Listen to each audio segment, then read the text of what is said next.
रहीम अस्सलाम वालेकुम। Six class आज मैं आपको उर्दू के लेक्चर नंबर 3 में खुशामदीद कहती हूँ। ठीक है, हमारा टॉपिक है नात। नात का मतलब होता है नबी करीम सल्लल्लाहु अलैहि वसल्लम की तारीफ़। ठीक है, तो आते हैं हम अपने टॉपिक की तरफ। इसमें कुछ मुश्किल वर्ड दिए हुए हैं। सबसे पहले हम इनको पढ़ लेते हैं। दरगुजर, ठीक है, इसका मानी होता है माफ़ करना। बदअंदेश, बुरा चाहने वाला। मलचा, इसका मतलब भी रहनुमा होता है। मावा, इसका मतलब भी रहनुमा होता है। नुस्खा कीमिया, ठीक है, ये कुरान पाक के लिए वर्ड यूज़ किया गया है। नुस्खा कीमिया। कुंदन, सोना। काया, पलट देना, मतलब सूरत हाल को बदल देना। ठीक है। बेड़ा, ज़ेरो ज़बर करना, शीरो शकर करना। कर्न और मिसकाम, ठीक है, वो नबियों में रहमत लक़ब पाने वाला, मुरादें गरीबों की बर लाने वाला, मुसीबत में गैरों के काम आने वाला, वो अपने पराये का गम खाने वाला, फ़कीरों का मलजा, ज़ईफ़ों का मावा, यतीमों का वाली, ग़ुलामों का मौला। तो जी बच्चों, अब हम इसकी तशरीह करते हैं। इसमें नबी करीम सल्लल्लाहु अलैहि वसल्लम के बारे में बताया गया है कि आप सल्लल्लाहु अलैहि वसल्लम तमाम अम्बिया से के एंड पर आखिर पर तशरीफ़ लाए। वो नबियों में रहमत लक़ब पाने वाला और आप उन सबसे अफसल हो गए। आप फजीलत वाले नबी हैं, आपको अल्लाह ताला ने अफसल दर्जा दिया है। मुरादें गरीबों की बर लाने वाला, नबी करीम सल्लल्लाहु अलैहि वसल्लम गरीबों की मुरादों को पूरा करने वाले हैं। ठीक है। और मुसीबत में गैरों के काम आने वाला, वो अपने पराये का गम खाने वाला। ये नबी करीम सल्लल्लाहु अलैहि वसल्लम के बारे में शायर ने कहा है कि नबी करीम सल्लल्लाहु अलैहि वसल्लम मुसीबत में गैरों के काम आए, अपने और पराये का गम खाया। यानी कि आपने ना सिर्फ अपने की परवाह की, अपनों के काम भी आए और परायों का भी गम किया।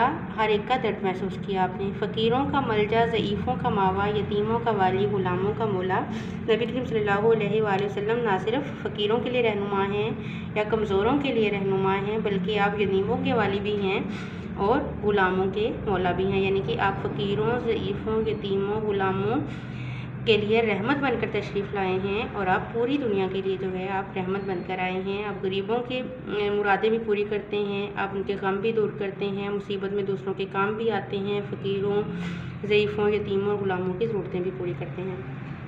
ख़ताकार से दरगुजर करने वाला, बदअंदेश के दिल में गर करने वाला, मुफासिद का ज़ेरो ज़बर करने वाला, कबाइल को शीरो शकर करने वाला, उतर कर हिरा से सुए कौम आया और एक नुस्खा कीमिया साथ लाया। तो बच्चों, इस शेर की तशरीह कुछ इस तरह से है कि नबी करीम सल्लल्लाहु अलैहि वसल्लम आखिरी नबी हैं। आप तमाम अम्बिया से एंड पर तशरीफ़ लाए और नबी करीम सल्लल्लाहु अलैहि वसल्लम दूसरों की ख़ताओं को माफ़ करने वाले हैं, बर्दाश्त करने वाले हैं। क्योंकि जब नबी करीम सल्लल्लाहु अलैहि वसल्लम ने इस्लाम का पैगाम दिया तो आप पर लोगों ने बहुत ज़्यादतियाँ की, आप पर तरह तरह की ज़्यादतियाँ की गई, आपके रास्ते में कांटे बिछाए गए, आप पर पत्थर बरसाए गए, लेकिन आपने लोगों को माफ़ कर दिया। बदअंदेश के दिल में घर करने वाला, और जो लोग आपका बुरा चाहते थे वो आपके थे तो दुश्मन, बट वो अंदर से आपको मानते थे, आपको ईमानदार भी समझते थे, आपको अल्लाह का नबी भी समझते थे और आप उनके दिल में भी बसते थे। मुफासिद का ज़ेरो ज़बर करने वाला, जब आप दुनिया में तशरीफ़ लाए तो दुनिया में तरह तरह की बुराइयां फैली हुई थीं, आपने आकर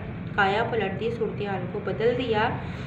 और कबाइल को शीरो शकर करने वाला, आप अरब कौम में चूँकि तशरीफ़ लाए थे, अरब में बहुत ज़्यादा बुराइयां थी, बहुत ज़्यादा लोग जो थे वहशी थे, जाहिल थे और मुख्तलिफ़ कबीलों में बटे हुए थे और हर कबीले के लोग जो थे वो अपने आप को अफसल समझते थे। लेकिन आपकी तालीमात के बाद वो लोग जो थे आपस में बाहम भाई भाई बन गए और अरब कौम जो थी वो दुनिया की कौमों में से बेहतरीन और तहज़ीब याफ्ता कौम बनकर उभरी। उतर कर हिरा से सुए कौम आया और एक नुस्खा कीमिया साथ आया।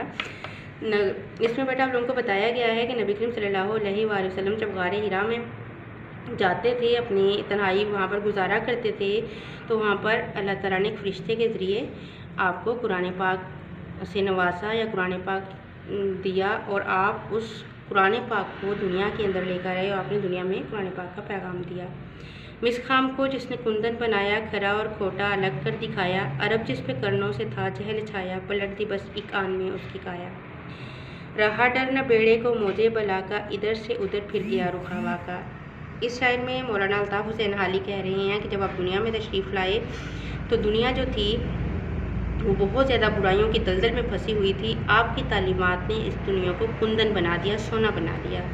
खरा और खोटा अलग कर दिखाया और आपकी तालीमात की ही वजह से खरा और खोटा अलग अलग हो गया कि कौन बंदे खालिस हैं और कौन बंदे जो हैं मुनाफिक हैं। वो सारे अलग-अलग हो गए, तालीमात की वजह से सामने आ गए। अरब जिस पे कर्नों से था जहल छाया और अरब कौम जिस पर सदियों से जहालत छाई हुई थी, आपकी तालीमात ने उस कौम की काया पलट दी और वो कौम जो वहशी और जाहल कहलाई जाती थी, आपकी तालीमात के बाद दुनिया की तहजीब याफ्ता कौम कहलाई जाने लगी। रहा डरना बेड़े को मौजे बला का, इधर से उधर फिर गया रुख हवा का।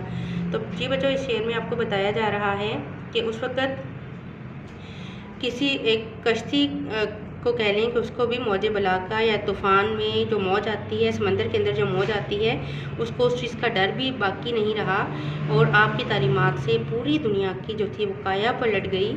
इधर से उधर फिर गया रुख हवा का, यानी कि लोग बुराइयों की दलदल में फंसे हुए थे अरब के लोग और आपकी तालीमात के बाद वो तहजीब याफ्ता हो गए और दुनिया को तबलीग करने वाले वो लोग हो गए और पूरी दुनिया को सिखाने के लिए वो कौम जो थी मुअस्सस कौम बन गई। तो ठीक है बच्चों, उम्मीद करती हूँ इस नात की आपको समझ आ गई होगी। ये नात है, ठीक है। इसके कुछ वर्ड हैं दरगुजर, बदनदेश, मलजा, मावा, नुस्खा कीमिया। और ये नात जो है ख्वाजा अल्ताफ़ हुसैन हाली ने लिखी है।